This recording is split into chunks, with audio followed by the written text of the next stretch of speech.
Good morning to everyone. Are ready for today's class? Okay, shall we move on to topic? But before that, just we have to go for one glance about last class. We have seen in India there are different types of elections are there, namely direct election, indirect election, by election, and mid term poll. First, we have seen direct elections, merits. Now, we are going to see about the demerits of direct elections. Direct elections are very expensive. It's mean whenever the election date is announced or announces by the Chief Election Commission of India, it has to spend more and more amount for the contesting periodical election.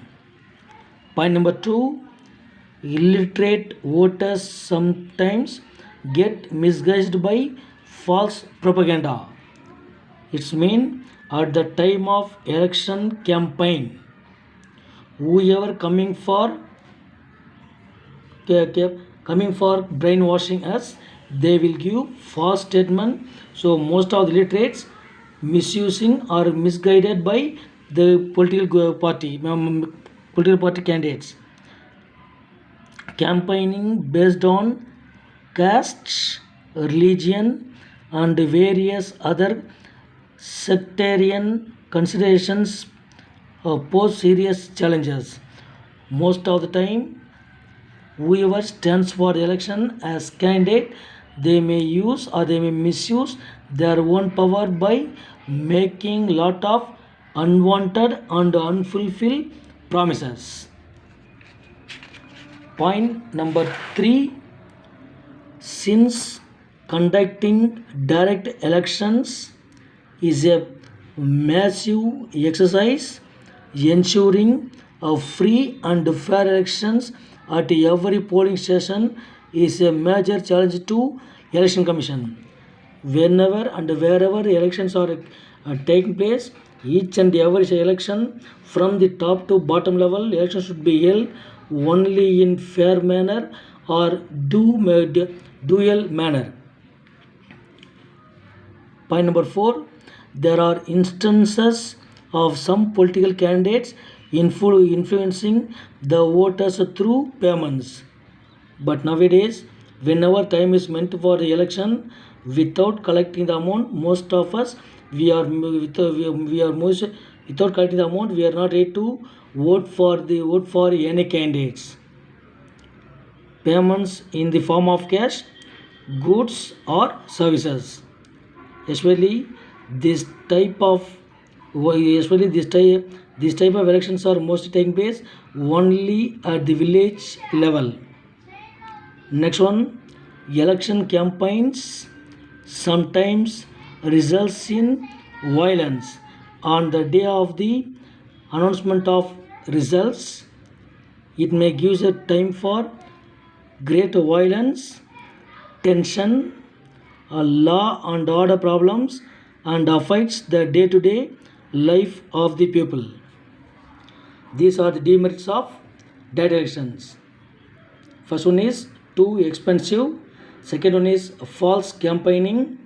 Third one is not easy task to conduct the election from the top level to bottom level. Point number 4, most of the time election the candidates those who are standing for election, they will brainwash us through paying the amount or goods and the services. And point number 5, that is on the day of the election, on the day of the results, we may be in the tension. Next, we'll move on to indirect elections. Voters elect their representatives, who in turn elect their representatives. This method of election is followed for the election of President of India. Indirect election refers to where the candidates are not elected by us through a right to vote. This type of election will be rightly called as indirect election. In a very special way, the President of India, the Vice President of India are truly elected only in this manner. Here also some merits and demerits are there. What are they? Merits: indirect elections are less expensive. More amount should no need to spend, but less amount. It is more suited to elections in a large countries, especially where the population is more. Especially, what about India's population in the recent years? It is coming under population density, population growth, or flow of population. Truly, India's population is based only on a flow of population. Demerits: if the number of voters is very small, there exists the possibility of corruption or bankruptcy, which mean where black money which is mostly circulating all over the world, possibility of corruption, bribery, horse trading, and other unfair activities. Again, I will explain. It is rightly called as corruption, bribery, horse trading. Refers to once if the date is announced by the election commission on which day the election has to be held. Most of the independent candidates may get may collect some amount from the great political parties. Next one, it is less democratic because people do not have a direct opportunity to elect. Where the indirect elections are taking place, most of the time without knowing who is the right candidate or who is the wrong candidate, we will be we will be compelled to vote for the candidate, but they instead do it through their representatives.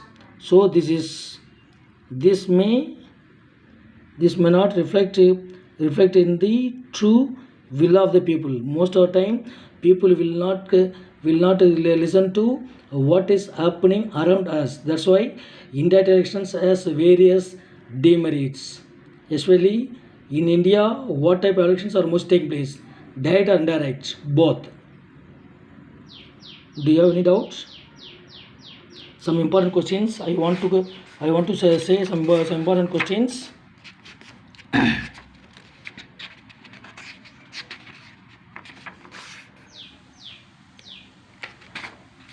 First one is explain the electoral system in India. Please kindly go through the textbook and refer the answer. Write the test at home and get the signature from your parents. Next one is discuss merits and demerits of direct elections. Remaining by next class. Thank you.